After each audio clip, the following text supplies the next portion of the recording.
If you've ever shopped online, and let's face it, who hasn't? Chances are you've bought something from a business powered by Shopify. You know that purple Shop Pay button you see at checkout? The one that makes buying so incredibly easy? That's Shopify. And there's a reason so many businesses sell with it, because Shopify makes things easier, and not just for shoppers. They make it easy to start and run your business. Shopify is the commerce platform behind 10% of all e-commerce in the US, from household names like Mattel and Gymshark to brands just getting started. It gives you a leg up from day dot with hundreds of beautiful ready-to-go templates to express your brand style so you can get up and running fast. You can tackle your important tasks from inventory to payments to analytics and more, all in one place. You can also spread your brand's word with built-in marketing and email tools built for you to find and keep new customers.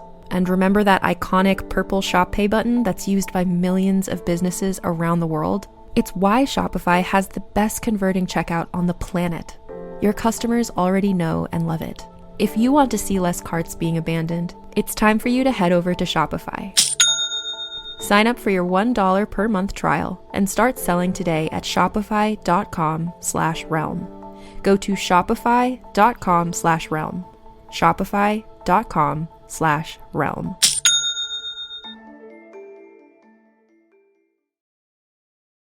This episode is brought to you by Pluto TV. Summer of cinema is here, and Pluto TV is exploding with thousands of free movies. Feel the explosive action all summer long with movies like Gladiator, Beverly Hills Cop, Mission Impossible Ghost Protocol, Good Burger, Stealth, Four Brothers, and Star Trek. Bring the action with you and stream for free on all your favorite devices. Pluto TV. Stream now, pay never. Stream now at pluto.tv.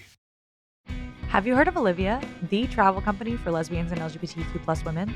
You know what they say, life is short and the world is wide.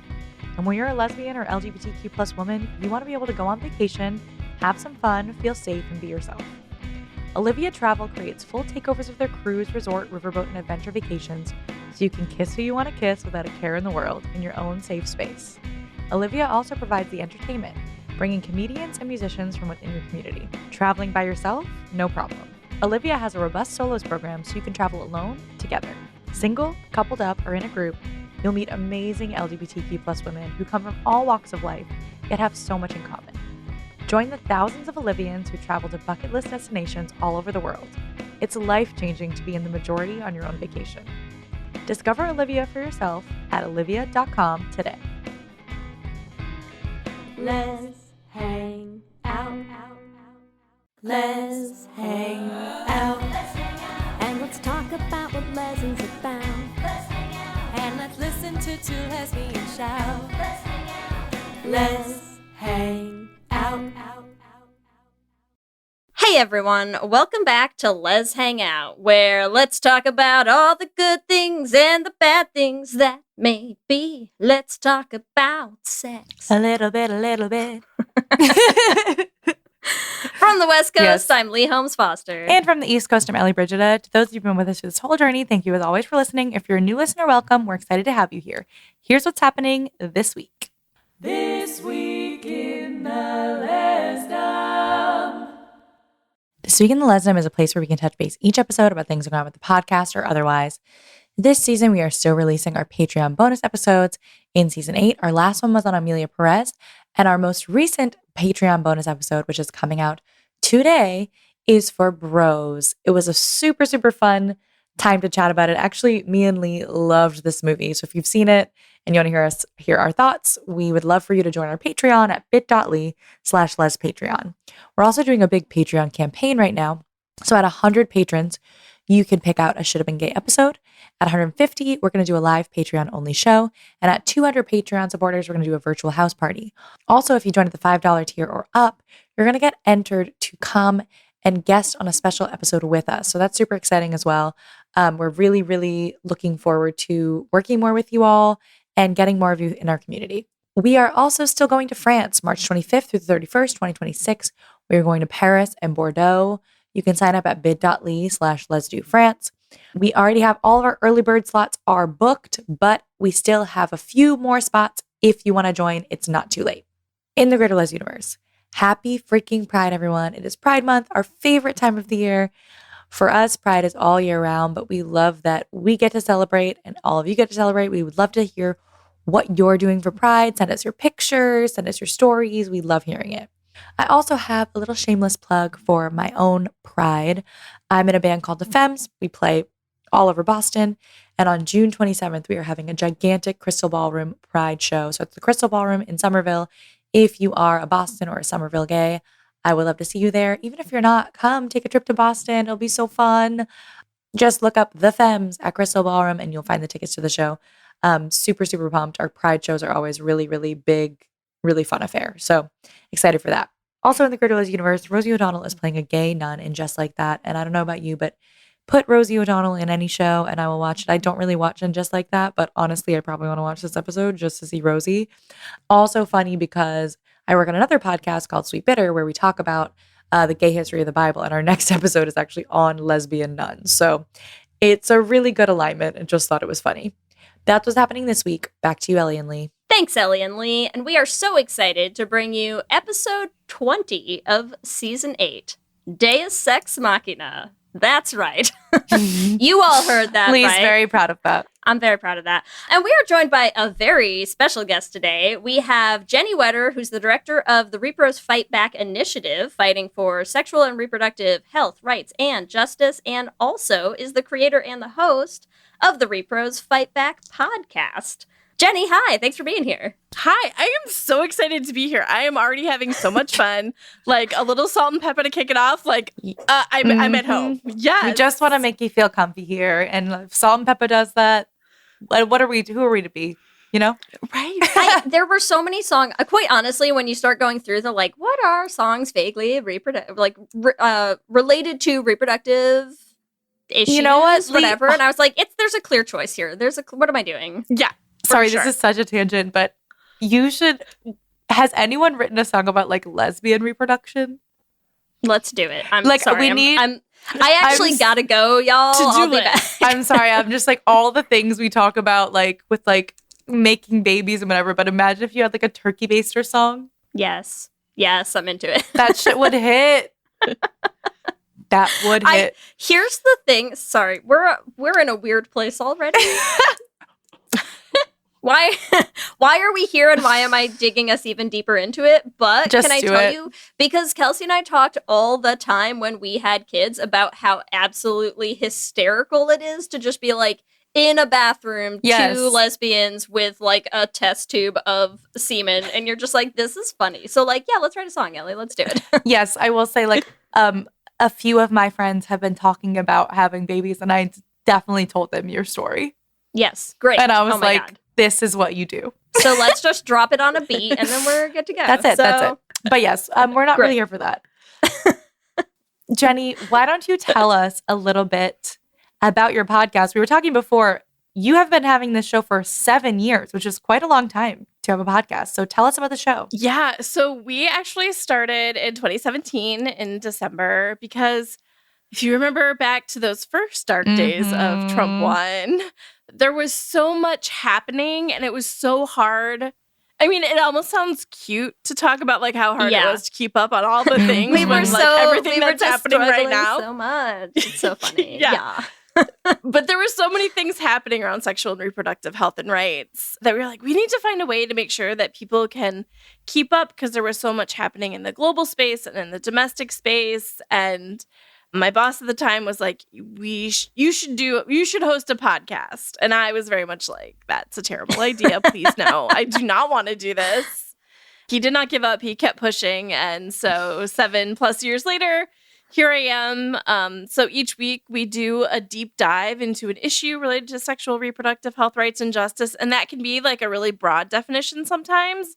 We have episodes about why DC statehood is a sexual and reproductive health issue, or been doing a series right now on abortion later in pregnancy. So it really varies on the things we talk about. And so it gives our audience a chance to understand what is happening right now, what it means, and what impacts it can have on people's access to sexual and reproductive health. But because that can all often be fairly bleak, I don't like to end it there, right? I don't want to just be here's everything that's terrible. I really make sure that we end each episode going, hey, and this is what you can do to get involved and how you can fight back. Love it. Also, I feel like this is an overarching theme in our show this season, to be honest, is like we are usually a pretty like lighthearted, silly gay podcast. And things are just so rough right now that it is so important to have people like you, like we had like Eric Marcus from Making Gay History talking about like the history of queer people during the Holocaust. We recently had someone from Rainbow Railroad talking about like immigration. So like I feel as though we didn't necessarily super plan this season out to be like this. Yeah. But my point is, I'm happy that you're here because I feel as though like we're getting a well-rounded view of like, okay, this is fucked, this is fucked, this is fucked.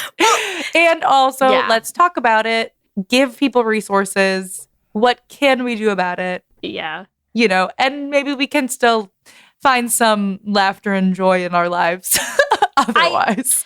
I mean, and that's part of the resistance, right? Like they are trying to steal our joy and burn everybody out and make you quit caring. And so still caring itself is an act of resistance, and finding the joy in fighting back is so important. It's just so funny because I do love like the retrospective of like, remember in 2017 where we were like, yeah, we need to take a stand. And I feel like now we're in a place where we're just like, do you think when we're in Gilead we have to be in red? Because like it's not my color actually.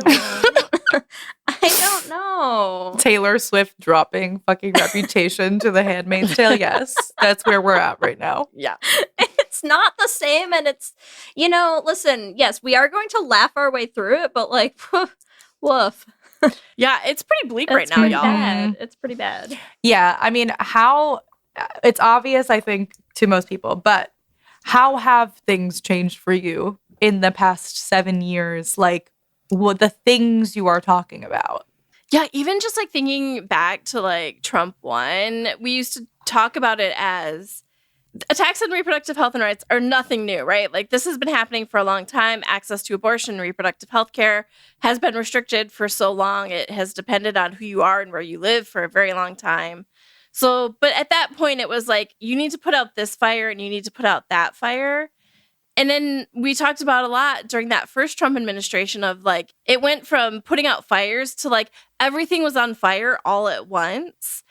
And we never got past that, right? Like, so the end of the first Trump administration was COVID and everybody was still dealing with all of those crises. And then we lost Roe. And so everything was still on. There wasn't this chance to like build back and try to restore act. A lot has been done. That's not to say things haven't been done, but like people's energy, right? Like a lot of the fights have just been continuing. And so, and then now we've started with this new administration with Trump back again. And again, it's just this blitz of all-out attack on all fronts. And so, again, everything is on fire all at once. And it makes it hard to focus on any one or two things when there are so many things happening. So it is hard to keep up to date and not burn yourself out. Because that is, I think, the key that everybody needs to remember from the first time around is that you cannot do all the things. And that doesn't make you a bad advocate.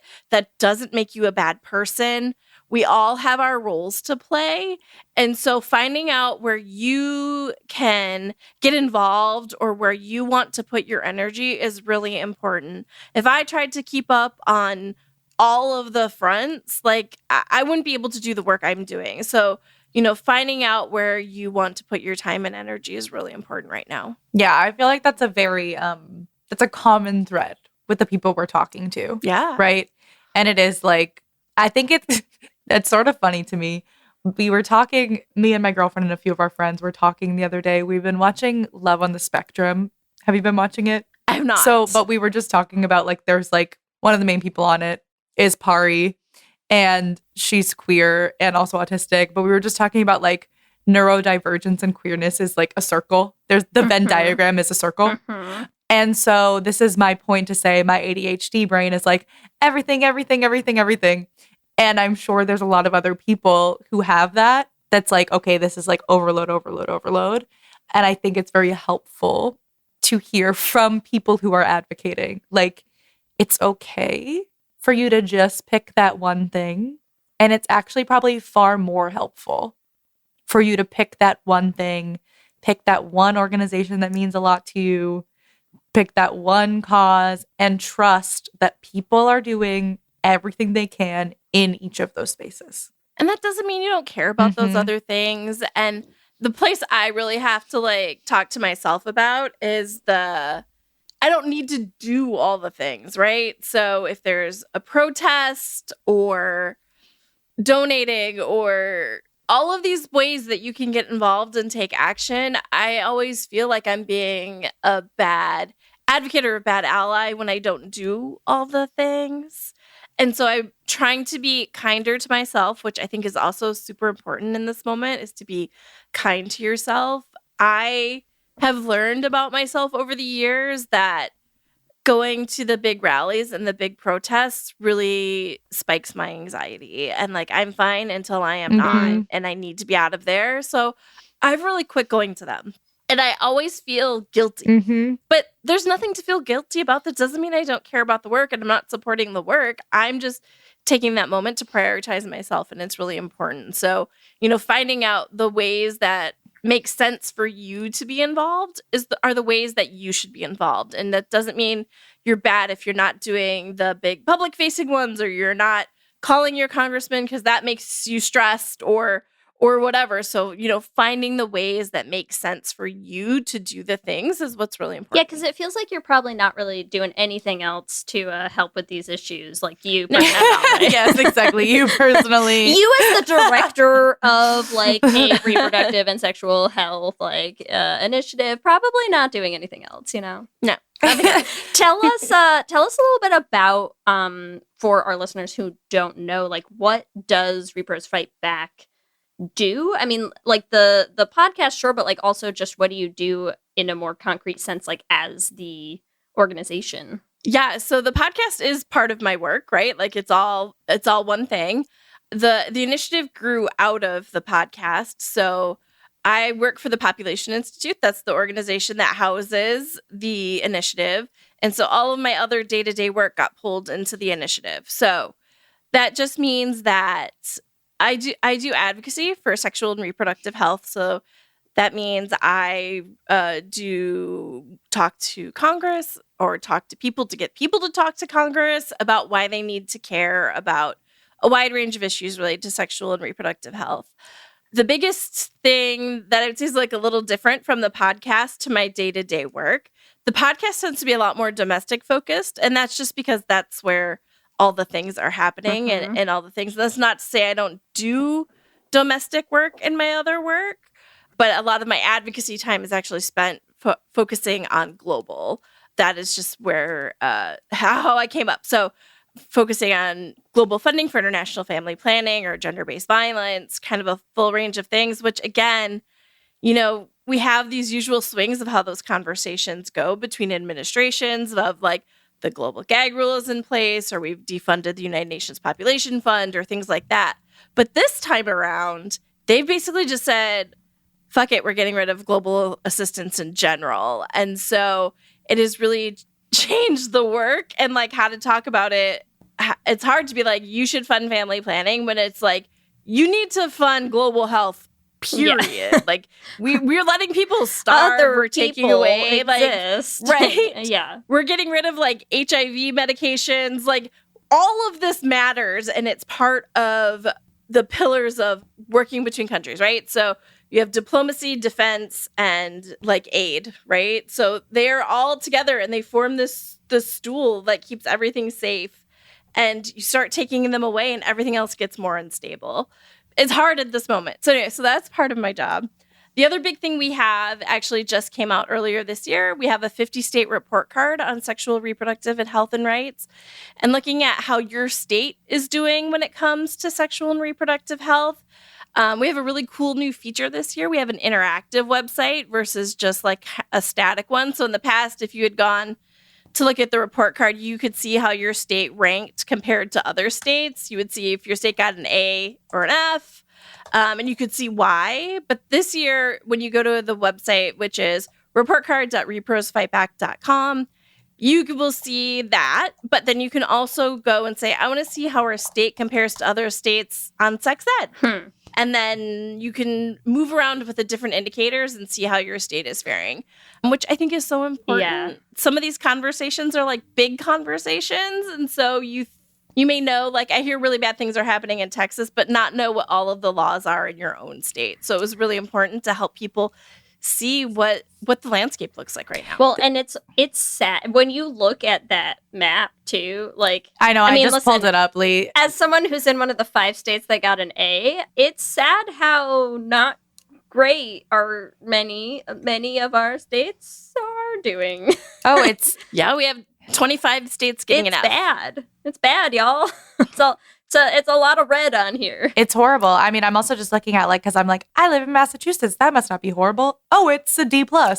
Cool. Yeah, like Massachusetts is one of those I always expect to do better than it actually is. I think the biggest hit Massachusetts takes is they literally do not mandate sex education. Yeah, I was going to actually, I've had that as part of our outline for today because I feel like it's like, okay, like when you think of reproductive rights, like we're really like most people are like, okay, let's talk about abortion. But like it also starts so much before that.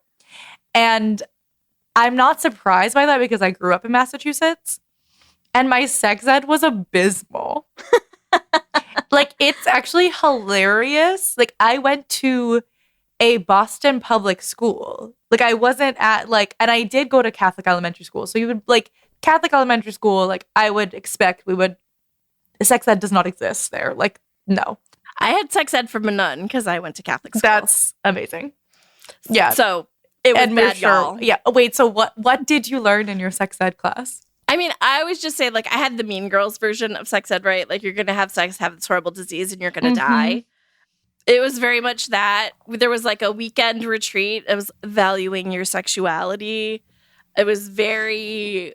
I mean, I learned nothing helpful. Like when they say labeling valuing your parts and, like, sexuality, do they mean like Waiting until marriage. Yeah, I was gonna say, like, do they mean abstinence? Yeah, yes, okay. absolutely. That feels like a fancy way to say abstinence, is what I was wondering. Yeah.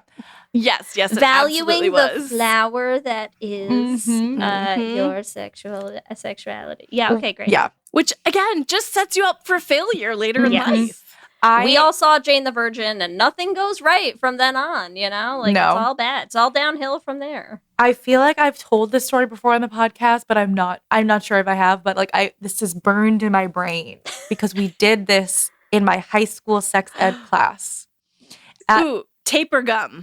Yes, exactly. Tape. You knew it. It was terrifying. They had us tape paper hearts together and then try to rip them apart. And then my heart was torn to shit. And they were like, that's what happens when you fuck. And like you will never stick again. Yeah, your heart will never be whole again every time. No. And like, of course, like the guy who I was doing, it's actually funny because me and the boy who put our hearts together and like we had to do it like in front of the whole fucking class are both gay. And like we're not out in high school, but like both so gay. And like, but his heart took all my pieces of my heart. So I was like, and like I feel like they were like, yes, like whenever a man has sex, like he takes your heart. And whenever a girl has sex, she loses every part of her being. God. And it's crazy. I feel like that's the first time I've heard that version of it. Like I've heard it tape and you like stick it to someone and then you stick it to another person. You're like, see, it doesn't stick as well. Oh, that's funny. Or the chewing gum of like, you're going to take like something that's already been chewed and like no, give it to mine another was person. literal like these paper hearts that they had us tape together or glue together. Actually, it must have been. Yeah. Like, so I'm not surprised by that. And it is like Massachusetts is a complicated place. It's like so puritanical. And so liberal. Truly, it's such a weird... Massachusetts, like Boston especially, it's such a weird blend of those things in a way that's so hard to explain to anyone who's not there or who hasn't lived there. I was just at a work meeting last week, and my office has like we have a whole office outside of Boston, and so a bunch of our like my coworkers live in Boston, grew up in Boston, and yeah, trying to explain to like our European coworkers that you're like, oh, like you'd think like, oh, you want to go get brunch, like you want to get a mimosa, not on the Lord's Day before noon. What? I'm from Wisconsin. Yep.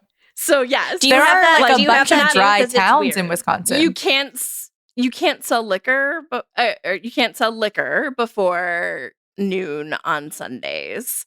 And so I remember when I first moved to DC, being like going to I had a cousin who lived out here, and I was gonna go over to her place on Sunday, and I'm like, well, I'll wait till like 12:30 to go over so I can go grab alcohol on the way, and like the liquor store was closed, and I was like, wait, but like what? It's afternoon, like I don't understand. That's so funny. Because you should go to church Yes. first, And then you can drink. buy alcohol. Yeah. It's like not that they don't want to drink, but just make sure you go to church before you get wasted on a Sunday. That's all. Like, that's all that matters. Yeah, because Yes. then the body of Christ is going to soak up all the alcohol for you, and then you're good. Then you're Exactly. good to go. Yeah, exactly. I'm curious, what are the other things on this report card?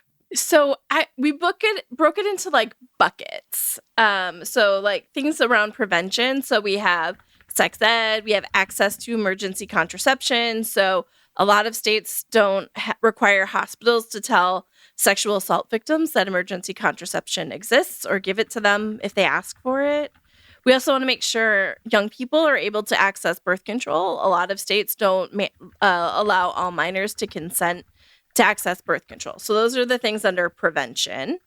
And then it's not enough to be able to have that kind of access, right? You need to make sure that you can pay for it. That is also a really important part of access. So under that, we have a number of Medicaid related things. So under the Affordable Care Act, it allowed states to expand their state Medicaid program to cover more people than they had previously.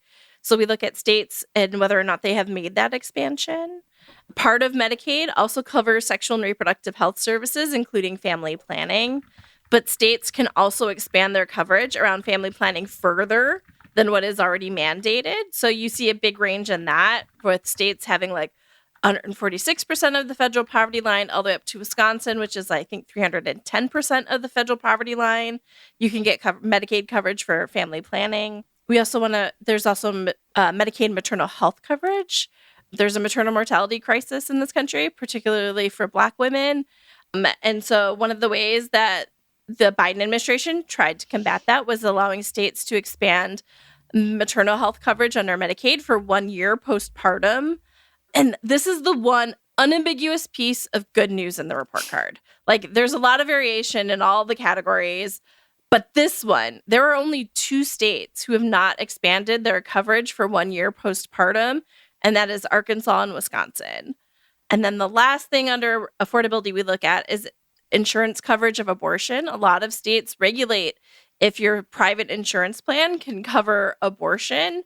And that includes plans sold on the marketplace. So some states say they can only coverage for like life, rape, and incest, or some variation of those things. So we also grade states on that. And then the last thing we look at is access. So what kind of abortion restrictions does your state have? Do they have gestational bans? Do they restrict how minors can access abortion? Do they have a waiting period? We look at if there's restrictions around medication abortion and who can provide it or how you can access it. And then the last big category is gender affirming care.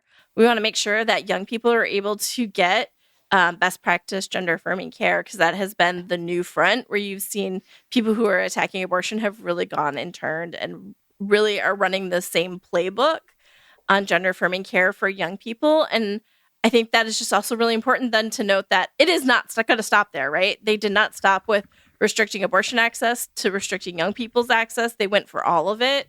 So I fully expect to see that this is just the opening salvo and that they're going to go after gender affirming care for everybody. It never just stops there, does it? No. I mean, they're still attacking abortion access, right? So this is all going to be continuing on. And I think You've really seen states amping up their attacks on trans care and letting trans people play sports. I mean, and we're also starting to see it not stopping there at like trans people. We're seeing really attacking LGBTQ rights as well. That's not measured in the report card beyond we have states get minuses if they have don't say gay bills. But again, young people, it's the opening salvo. It is not the end. Yeah. What have you seen? I'm sure there's big, huge changes, but like in a post Roe v. Wade world, like being overturned world, what are the biggest differences? I mean, some of it is kind of hard to say because like in the report card, not in terms of access, because so many of those states were already failing anyway because they were already restricting abortion as much as they were allowed to, right? So you had states who were already putting up all of these barriers. There were so many barriers to abortion care before we lost Roe. Roe was never enough.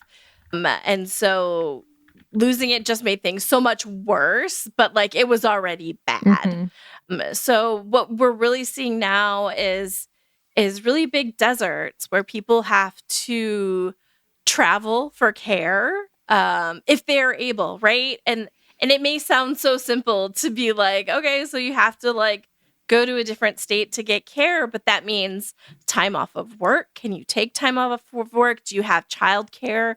Can you get to it? If you live in southern Texas and have to go to New Mexico, if you live in Florida and have to get to Virginia, like this is big travel we're talking about. We're not talking just driving down the road for a little bit. You're likely maybe having to fly out of state to get care. That may mean that you need to get a hotel. All of these things make abortion care more expensive. And then if you need to save up that money to be able to get that care, then you may run into a gestational ban in states where they do have access, but they now have a gestational ban. Or the longer you wait, the more expensive that abortion gets because you're going to get past medication abortion and have to get a procedural abortion. Well, did you save up enough money for that? Okay, well, now you have to save up money to get this more expensive version. And there are abortion funds and they do amazing work to help people afford to be able to get to the access they need. But we have lost that spark. There was the rage donating, right, when Roe fell. And now we're in the world where this is just the reality. And so people aren't giving to abortion funds in the same way that they have been. And people are having to travel and like all of these things. So the prices are going up for what people need to be able to access care. And funds are getting less money. So it's really hard to meet those needs to help people get the care. And again, things are not stopping. We're seeing the government maybe starting to talk about real attacks on mifepristone. And that's one of the two medications used in a medication abortion. And they don't need to ban it to really knock down the care that we're seeing. So they could just say that you have to go in person to get it. Clinics are stretched so thin right now, trying to absorb people from other states. They wouldn't be able to meet that need if all of a sudden people who are getting telehealth abortion care where providers can send them the pills, if they have to see all of those people in person, the system cannot take that on. So it would be really devastating. And it's already a human rights crisis where people aren't able to get the care they need. And it could get so much worse, which is kind of what we're trying to talk about in the report card of like, things are bad. But this new administration is this huge storm looming on the horizon. And the way they're going to attack access to abortion care, to Medicaid, to LGBTQ rights, like it's just going to get so much worse. I feel like I'm going to take a hot moment to remind Ellie, you're not pregnant. You don't have to be stressed out right now. I'm so stressed. I know you are.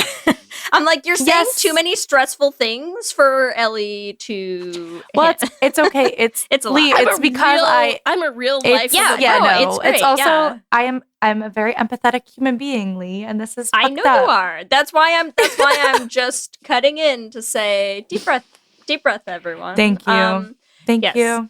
It's bad. It's bad right now, but also you personally are okay. You're correct. But still. And there are people doing amazing work. People are still accessing abortion in states where it is banned, whether that is through telehealth or abortion funds helping people travel, people being able to access pills online to self-manage their abortion. Like, people are still getting the care they need, and there are safe abortion options out there without going to a clinic, right?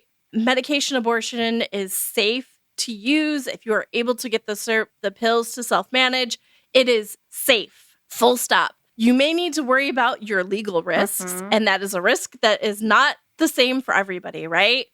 That is something you do need to think about. And again, there are resources out there. If you find yourself coming up against any sort of law enforcement, the rePRO Legal Defense Fund is available to help you through that process. But there are people out there doing great work to ensure people are getting the care they need to help people who are running into criminalization. There are organizations out there who are supporting them.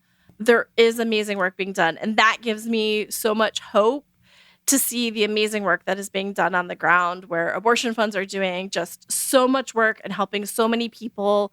Local clinics are doing what they can to work with abortion funds to send people to where they need to go to find access to care. If it's sending them out of state, if it's sending them somewhere because they run into gestational bans, to send them to a state where there are later options. So you are seeing the work being done, and it is hard and it is grueling, but it is amazing. And we're not saying break the law. We're just saying, like, some laws are dumb and don't follow them anyways. And if you travel out of state, it's not breaking the there law you in go. that state. And on that note, I think that's a great time to hear from some sponsors and not break any laws for sure, everyone. You chose to hit play on this podcast today. Smart choice. Progressive loves to help people make smart choices. That's why they offer a tool called Auto Quote Explorer that allows you to compare your Progressive car insurance quote with rates from other companies. So you save time on the research and can enjoy savings when you choose the best rate for you. Give it a try after this episode at Progressive.com. Progressive Casualty Insurance Company and Affiliates. Not available in all states or situations. Prices vary based on how you buy.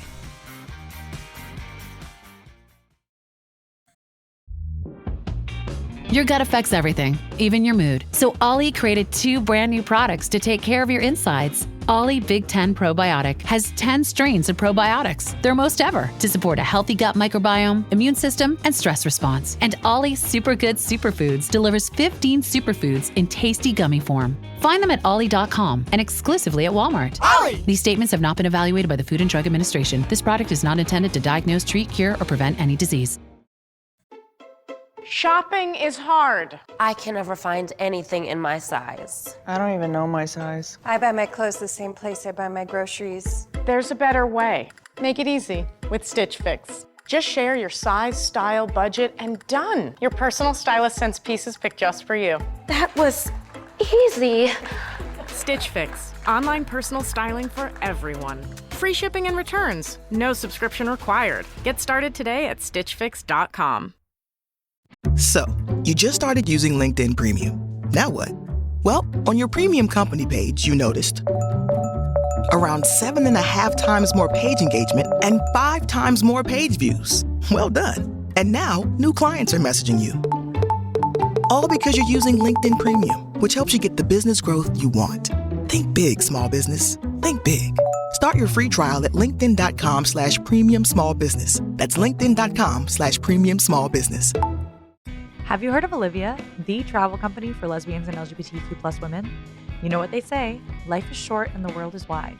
And when you're a lesbian or LGBTQ+ woman, you want to be able to go on vacation, have some fun, feel safe, and be yourself. Olivia Travel creates full takeovers of their cruise, resort, riverboat, and adventure vacations so you can kiss who you want to kiss without a care in the world in your own safe space. Olivia also provides the entertainment, bringing comedians and musicians from within your community. Traveling by yourself? No problem. Olivia has a robust solos program so you can travel alone, together. Single, coupled up, or in a group, you'll meet amazing LGBTQ+ women who come from all walks of life, yet have so much in common. Join the thousands of Olivians who travel to bucket list destinations all over the world. It's life-changing to be in the majority on your own vacation. Discover Olivia for yourself at olivia.com today.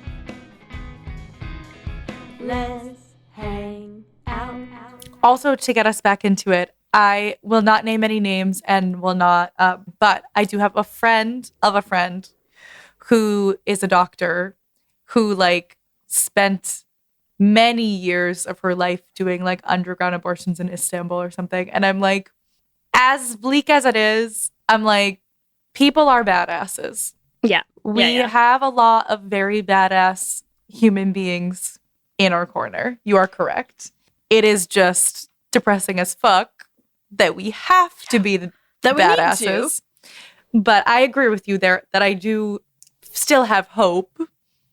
And like there are if I didn't have hope, I couldn't do the work, right? Like if I thought we were going to lose and that there was not winning in the future, then what am I doing? Like I'm just stressing myself and burning myself out for nothing. I would just like and I do feel like it's been a thread for this and a few of our past episodes of like, you have to have hope, you have to keep doing the work. And like, thank you personally for doing it. Thank you to everyone else out there who's doing it. Like, you have to have hope, you have to have joy, you have to have like fire and anger, and you have to use it all. So that's where we're at. I gotta tell you too, I've got a the fanny pack that I wear most days these days is it's like super shiny, like reflective, and it just says fund abortion, build power. And like people love that. People and like, I mean, granted, maybe it's because I live in my A ranked state of California, but the number of people who comment on that on a daily basis, I'm just like, yes. And also, so keep donating, that means. Abortion is popular, right? It is popular. If you look at the polling, it is popular. So even if you are in a state where it is heavily restricted, among the people, it's still probably pretty popular. I just want you to know that my brain so immediately just went popular. Abortion is popular. And I feel like we also need to write that song, and I'm just putting that out there into the universe so that we don't forget. Okay. Yes. This is so random. But I also would petition for us to, I'm like, I feel like whoever is against abortion created the word abortion. Like, I feel as though we should make it a sweeter name. Something hip, something cooler. I think we're still like trying to like claim the word. Yes, I and, agree. Get people to say it, which but is you like know what I mean. Such a low fucking depressing. It bar, really y'all. is. Like, it really is. Here's what I will say in response to that, Ellie. There's worse options out there for like medical procedures that have a name that sounds far worse than it is. Because it's like when Whiskey got our dog, just clarifying, when Whiskey got she had one of her eyes, like they sort of scooped out like the inside of her eye and like, filled it in with like a gel. Which like doesn't agree. It's an audio audio podcast, but listen, Jenny is having a moment. sorry to you, Jenny. You can talk to me about any medical thing, but like eyes are like my like. Okay, but I also want you to know that like the procedure itself still doesn't sound as bad as the fact that they call that procedure evisceration, and I'm like, that just sounds awful. Horrible. Like that sounds like you are destroying you're your dog. Basically killing my dog, and I know, and I know you're not. Yeah, you're not even taking her eye out, like. Which she did also have one eye. The other eye just got fully like scooped out. But like, the names are terrible. So you're welcome for that moment. I know. Moving on, Lee. I'm just saying, I think personally, abortion actually sounds like a good time compared to that. Like if you were like, choose between abortion or evisceration. Yes. That's no choice. That's not easy a choice. True that. Easy choice. Let's talk a little bit about everything in the US reproductive system is so fucked up. But like, so sex ed, right, from the earliest points. Let's talk a little bit about just like care for mothers.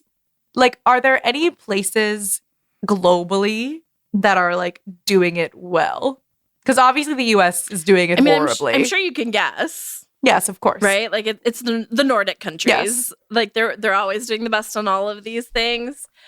Now, it's been a while since I've like read all the things, so like don't quote me on any sort of number or anything like y'all. But like they have paid parental leave like required paid parental leave for both partners. And it's like a year for women. Again, don't quote me on that, but it is a large amount. And for the other partner, for the non-birthing partner, it is not quite as long, like maybe 6 months, but it is very long. And so they really do invest in it. There's a lot of, childcare and all these things that make it an easier experience. The US is really failing when it comes to, honestly, you name it, around having children, right? Like the maternal mortality rate in the US is abysmal, and getting rid of abortion is only going to make it worse. You see maternal mortality numbers going up, but you also see like states where there are abortion bans that hospitals are closing their maternity wards, right? Because they don't want to have the legal risk. You're losing access to care when you're talking about like rural areas. People have long distances to go to access care. And then if their closest maternal ward is closing, and then you're seeing states then be like, actually, and also we're going to get rid of the board that like measures what those numbers are, because we probably don't want to know that. So like, let's not like record the numbers of like why pregnant people are dying or how many pregnant people are dying. So it's bad. It's crazy. It's bad. Well, it's also like, I know like a lot of people, I would say like in my generation or like my friends are like, I like can't afford a child, especially being a queer person, right? It's like, as a queer person, you have to actively pay to even have that baby exist in the first place. And then you have to pay for the next 18 years of their life, if you're lucky, probably closer to 22 or 25, considering. How are you feeling, Lee? Listen, I don't know what you're talking about. We just went in a bathroom with a turkey baster. Easy. It's very affordable. And babies are so cheap, man. You get that $5,000 paycheck and you're good to go. Yeah, all you need, right? That's all they cost, right? That's all they cost. $5,000 to have a child. Yes, great. Thank you. I think my post about that when whatever week they came out with that nonsense, and I was just like, that's like 1 month of the berry budget. Like, that's crazy. That's crazy. Mm-hmm. Do you know how much strawberries cost? It's wild. Wild. But like globally, things were going so much better. So like when I started doing this work, I started working in like the global rePROS space in 2008. There was a woman dying every minute due to pregnancy complications somewhere in the world. That number has really come down quite a bit. And so we are making progress globally. Unfortunately, that is not the case in the US. And so we really need to make a concerted effort to tackle that. And that means not just tackling, overall, but like really working on ensuring that Black women in particular are getting the care they need. Their needs are being taken seriously. And that doesn't start when they get pregnant. It is way before then that the care needs to start happening. So, it is a long, complicated, talking about systemic racism in the system and all of these things. And if those conversations aren't happening and it's not being tackled in hospitals, and you're not seeing people be able to get the care that they need or their needs being taken seriously, and banning abortions and not getting abortions when they need them, we're seeing attacks on family planning now, with them looking to get rid of the Title X program, which is the program that funds contraception and sexual and reproductive health needs for people with low income. You may have access to Title X program and didn't know it. If you went to a Planned Parenthood and got low or no cost birth control, you probably were getting money on it, getting it through Title X. Other health centers also have it. It's not just Planned Parenthood, but if you got low cost or no cost sexual and reproductive health care, in particular family planning, you probably benefited from the Title X program. They are really attacking that right now. And that has really been something that has been really beneficial for young people, for LGBTQ people, for everybody with low incomes. So we talk about all of these things kind of in silos, and that's a bit of a problem, right? You may have somebody who talks about sex ed. You may have somebody who talks about Title X and somebody who talks about abortion. And one of the things the report card tries to get people to think about is how all of these are interrelated. If you get bad sex ed, you can't make decisions later in life about a lot of things that you didn't know about, right? Were you going to know about all of the various methods of birth control? If you can't afford them, you can't access them. If the state is trying to close your clinics or putting in bans in place, you can't access family planning or abortion. And so all of these are interrelated and work together and make it harder to access the care you need in many different ways. And all of that then comes with, you may have to carry a pregnancy you don't want if you're in a state where there is an abortion ban. And that's not a no-risk proposition, right? We just talked about how the maternal mortality rates are high, and we know being denied a wanted abortion can lead to worse outcomes, right? Because you're not talking about the risk of a pregnancy versus an abortion. You're talking about being pregnant or not being pregnant. Mm-hmm. And so those are very different risks that people are having to live with. And it's not just your life that is on the line, it is your livelihood. People who have not been able to get wanted abortions, they are more likely to deal with economic instability for a long period of time, and also to stay in contact with a violent partner.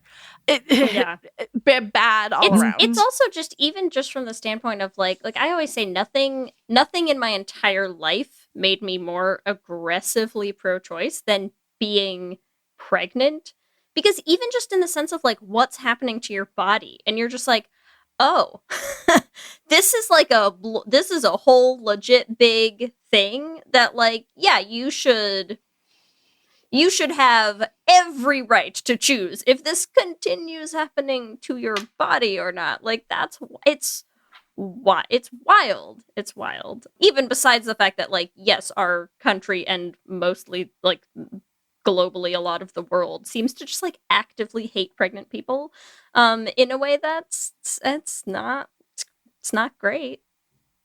It's not great. Hi. I know. This is the uplifting podcast that we've always made, Ellie, right? I know. It's okay. It's so... Let's turn to something brighter. Sorry, y'all. My work does not bring No, it's okay. Tell us. My party trick is ending conversations. Tell us your happiest abortion story. Yeah, right. Let's go. God. Yeah, it is depressing, but what are some if we had to try to look for some, bright spots in the darkness, Jenny, what would you point us to as a person who's doing a lot of that work and, trying to kind of turn things around, halt the flow of garbage rushing at us with rapid, distressing speed? So yes, y'all, it is bleak, but there are signs of good news, right? So last year, abortion was on the ballot in 10 states.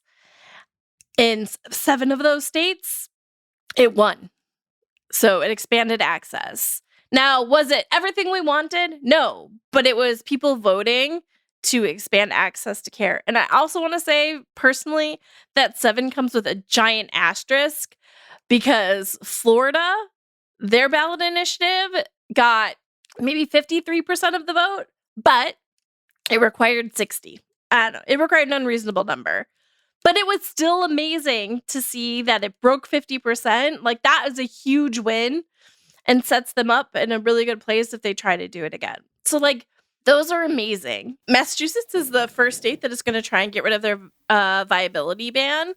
I'm actually going to be having on an advocate for Massachusetts on the podcast, I think in June, to talk about the work that they're doing. So that is really exciting to see. It's also been exciting to see more doctors and more clinics offering abortions later in pregnancy. There were, when I first started doing this work, I think there were only 3 doctors that did it. And there are more now, which is really good.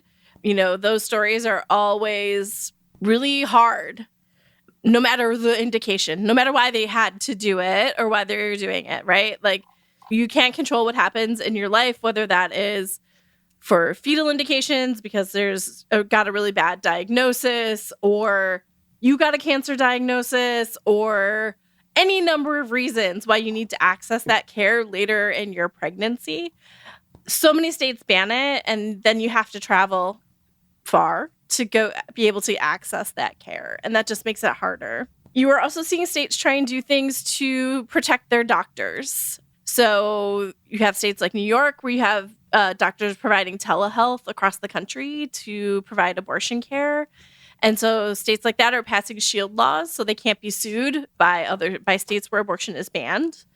So there are good things happening to try and expand access in many ways in states. And that is where the work is being done, right? So like, don't look for good news on the federal level. Like, it's bleak, but there are states that are doing really good things. And so if you want to get involved, really look to your local level. State laws are the ones that are being passed to ban abortion, to increase access, whatever your state may be. And it's really important that they hear from you, whether it is to thank your state representative, to say thank you for supporting care, or to let them know that it is important to you and any issue you care about. You know, state legislatures, this isn't like their only job. They are doing many things. So it's really important that they hear from their constituents about what is important to them. And some of that even goes down to like even more local levels if we're talking about like sex education, right? Like making sure your school district is offering good sex education, making sure they are not banning LGBTQ books. Like there are so many places where you can find to get involved in ways that you care. Just stand on the corner outside of a school and teach kids about sex. Like just get grassroots stuff we're talking about here. We'll go back to the like singing Let's Talk About Yes. Play Salt and Pepper outside of school is what I'm saying. Okay. That's it. And connecting with your local abortion fund. Maybe you have some money that you're able to donate right now. Maybe you don't. Maybe you have time that you can volunteer, or they can connect you in other ways you can get involved. Finding ways to get engaged locally would make a huge difference, and it makes you feel better too. Yeah. It's also the thing that I'm always I know in this sense that I think like, you know, for me, especially like millennial generation, I think we have an easy time sort of not being impressed by technology all the time. But like sometimes the thing that still gets me endlessly is how easy it is to just follow local stuff. I'm like, the idea that it was so easy to be like, oh, I follow our mayor, our like, you know, local grassroots organizations, like local things that, you know, like fundraising groups, local like activism groups, like just so many small, simple things where you're just like, oh, here's everything that's happening around me. And I'm like, man, this must have been so much harder 30 years ago, you know, to just be like, yeah, what is our Department of Education up to? Like, nothing's in the newspaper about it, so who could know, you know? I mean, it is just actually very simple to find, like, literally go on Instagram, type in, like, your city or town name, and then the issue that you care about. And I'm like, I promise you're just going to find groups and people and organizations to follow. And it's great. I think the other thing I really encourage is like having conversations with people. And that's not to say you need to have a conversation with like your uncle who's like very anti-abortion or anti-whatever, but like there are people who maybe don't know as much about the issue and they say something and you can just be like, actually, it's actually not this. Like I can't tell you the times I've had conversations with my mom where she's been like, oh, Wisconsin was considering a ban on trans girls playing sports. And like, I know that's not right, but like, can you explain it to me? And so like just having those conversations is really important. There are people who are like in that middle and like low information, don't know all the things, which is not like a knock on them. There are so many other things going on. You don't need to be an expert in all the things, where you like a personal one-on-one conversation can make a huge difference. And then the other, the flip side of that I always talk about is making yourself a trusted resource. That does not mean I need to know all the things. But if I have a friend who's coming to me about like sex ed questions and like dealing with their kid, I don't need to have the answers, but I could be like, hey, Advocates for Youth has this amazing resource called Amaze that has like videos and like all of these things that help young people with sex education for any age. There's Amaze and Amaze Junior for even younger people. So like that's a great resource that you might be interested in checking out. I didn't need to know all the things, but I knew where to point them for where they could find a trusted resource. And so, knowing where to point people so that they can get the accurate information is in this time of mis and disinformation is like so important. For everyone who is not a walking encyclopedia of reproductive health issues like you might be. Yes. Well, Jennie, thank you so much for all this information. Is there anything else you want to let our listeners know before we head to our Q&A? No, if you are interested in these issues and want to learn more about what is happening around sexual and reproductive health, one, check out our report card. I think it's a great tool and a great resource to learn more. But also, so is our podcast. I have so many wonderful experts come on and talk about these issues, and it's really a great opportunity to learn more about any issue you may be interested in around sexual and reproductive health and how you can get involved. Amazing. All right, we're going to ask you some multiple choice or yes or no questions. Are you ready? Oh, man. Here we go. Q and gay. Question number 1. What grade would you give your state for reproductive health? A, B, C, or D? Okay, so I live in Washington, D.C. right now, so I'm going to take that. And I'm going to say like a low A. I can give more context, but I don't know if you want context. You can. Yeah, you're welcome to. We put these up for our listeners with like the multiple choice, but you have free reign to tell us more information. Awesome. So DC has really great policies. However, Congress gets final say on DC laws, so they can and can strip things out of DC's budget. So DC has always tried to have where they could cover abortion, and Congress always strips it out. So because of congressional interference, it's going to have to be like a lower A. I also want to encourage our listeners, when you do go on an answer, then go look it up and see what your state was actually graded, because you might be surprised. Yeah. Okay, question 2, Jennie. Did you have sex ed in school? A, yes, B, no, or C, abstinence only? C, like I said, from a nun, so super unhelpful. Yep. All right, question number 3. Pick the worst medical procedure name. A, abortion, B, evisceration, C, nephrectomy, or D, fistulotomy. Oh. I mean, evisceration is pretty bad because that just sounds like it's not something helpful. But also, fistula repair is pretty traumatizing. Yeah, they're all bad. There's no good answers. Yes. No. Okay, question 4. What gives you the most hope for reproductive rights out of A, individual state votes, B, popular sentiment, C, protests, or D, generational shifts? Let's go with protests. Nice. Power to the people. All right, question number 5. What color do you hope our handmade robes are? After we talk about all the hope, Lee. Listen, it's an important thing to ask. It's so important. A, red, B, blue, C, green, or D, purple. What's your color? I mean, I went to the University of Wisconsin, so let's just keep it red. Great. Good. Amazing. I just think you never know. They might pull redhead, us, not you a great know, color. like we just got to be ready. So Yeah, you think they're going to let us choose the color of our robes, Lee. You're right. Yeah. Remember, everyone, you can give us your own answers to this episode's Q&A questions on our Twitter at Lez Hang Out Pod. Jennie, thank you so much for hanging out, teaching us about so many things. Let our listeners know, where can they find you? Where can they find the podcast on all the things? Yeah, so you could, first of all, thank you so much for having me. I had so much fun talking to y'all today. If you want to find rePROS Fight Back, you can find us at rePROS Fight Back on all the socials except for Instagram. We're at rePROS FB on Instagram.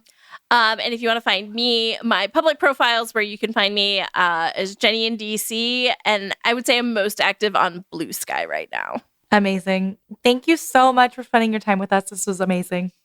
Thank you. We love hearing from you and building community, so we want to shout out some of our favorite things each episode. And this week, I would like to shout out Abby Nissenbaum, who wrote on her Instagram, "I vividly remember watching that Olivia Cruz episode as a baby lesbian and thinking going on an Olivia vacay is how I know I've made it in life." And I agree, Abby. That's how you know we have made it. Also, on our YouTube, We had a post about Anne Hathaway, no Anne Hathaway slander.